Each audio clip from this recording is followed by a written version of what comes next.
gentleman from Louisiana, the Majority Leader, Mr. Scalise. The distinguished gentleman from Louisiana is recognized for 1 minute.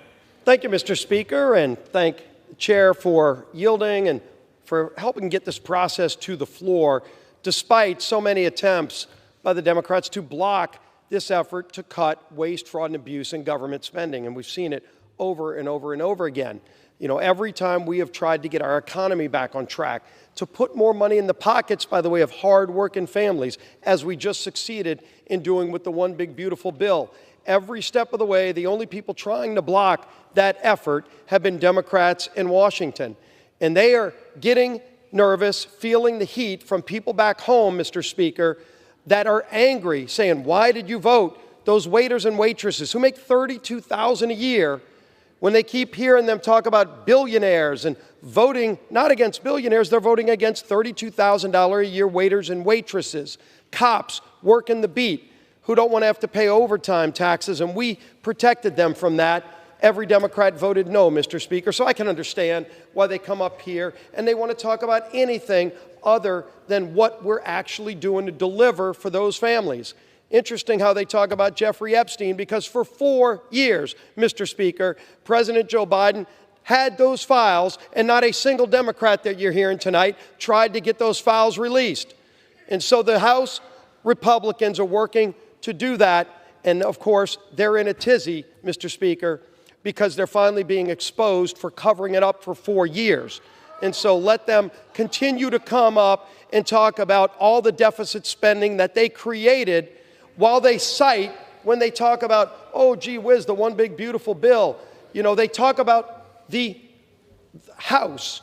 You look at our scorekeeper here in the House, Mr. Speaker, and they say, oh, it's going to add $4 trillion to the deficit by giving people their money back, along with cutting waste, fraud, and abuse that we did in this bill. Well, they're citing the same organization that the last time we gave families more of their hard-earned money back, that same group, CBO, said, oh, it's going to add $1.5 trillion to the deficit. Well, Mr. Speaker, we actually have the numbers now. And CBO was just a little bit off. The same people that they cite as gospel on $4 trillion said that we were going to add $1.5 trillion to the deficit back then. You know how much they were off by, Mr. Speaker? The numbers are in. They were off by $1.5 trillion. So they've lost their credibility. But Office of Management and Budget actually came out and said that One Big Beautiful Bill will reduce the deficit by $1.4 trillion. And they don't want to talk about that because every Democrat voted no. Every Democrat voted against, by the way, reforming and revamping America's air traffic control system, which was in that bill. Every Democrat voted no. Every American family wants that air traffic control system reformed. They sure want that tax relief. Those small businesses want to be able to get back up off their feet, and they'll be able to, because House Republicans said, we're going to just focus on doing the work of the American people.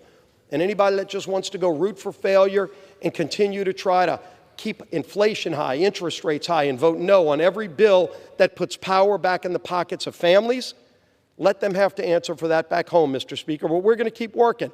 This bill tonight is part of continuing that trend of getting spending under control. Does it answer all the problems? No. $9 billion, I would say, is a good start. And hopefully we do more things like this. But they're going to come up here and talk about everything other than this bill, because they're all going to vote no. And I think it's important to know, Mr. Speaker, what they're going to vote no against. Let's talk about what's in the bill. They're going to be voting against the $6 million cities in Mexico, $8 million for the anti-Israel UN Human Rights Council, a group that is anti-Israel. Why should $8 million of American tax dollars that are being borrowed from other countries be going to that organization? How about we actually get spending under control? $300,000 to hold a pride parade in Lesotho. If Lesotho wants to hold a pride parade, let them do it with their tax dollars, not with American tax dollars. $1 million for voter ID in Haiti. This is rich. They're angry that we're cutting that money off, but those same Democrats that are going to vote no on that will oppose voter ID in America. They're okay with voter ID in Haiti, but they're against it in America. But we'll continue. $3 million, they keep talking about Sesame Street.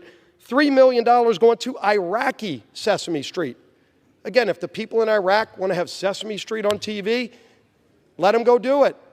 But how about if they do it with their own tax dollars, not with American tax dollars? Or better yet, they probably can go get it put on one of the many options that the private sector would have. Just like here in America, we've got thousands of private sector options to watch any kind of show you would want.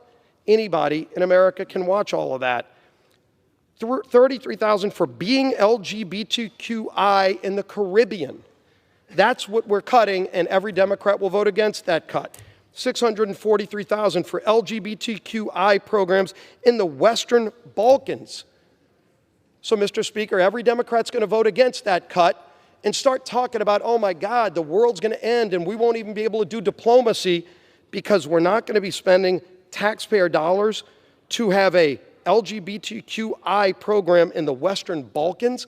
I think our relations with the Western Balkans will be just fine if we save that taxpayer money and try to get spending under control in Washington. But they don't want to do it, at least we do. $5.1 million to strengthen the resilience of lesbian, gay, bisexual, transgender, intersex, and queer global movements. I don't know what those global movements are. I think they can do that without taxpayer money. And then, of course, funding drag shows in Ecuador. The list goes on, Mr. Speaker. Let's finally get control over waste, fraud, and abuse.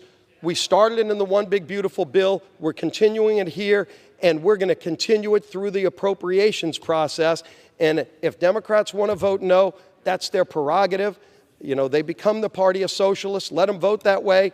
We're going to fight for those hardworking families who want to get our great country back on track. Let's pass this bill, keep moving, and keep working towards a better, stronger America. I yield back the balance of my time, Mr. Speaker. Gentleman from Louisiana yields back. The gentlelady from North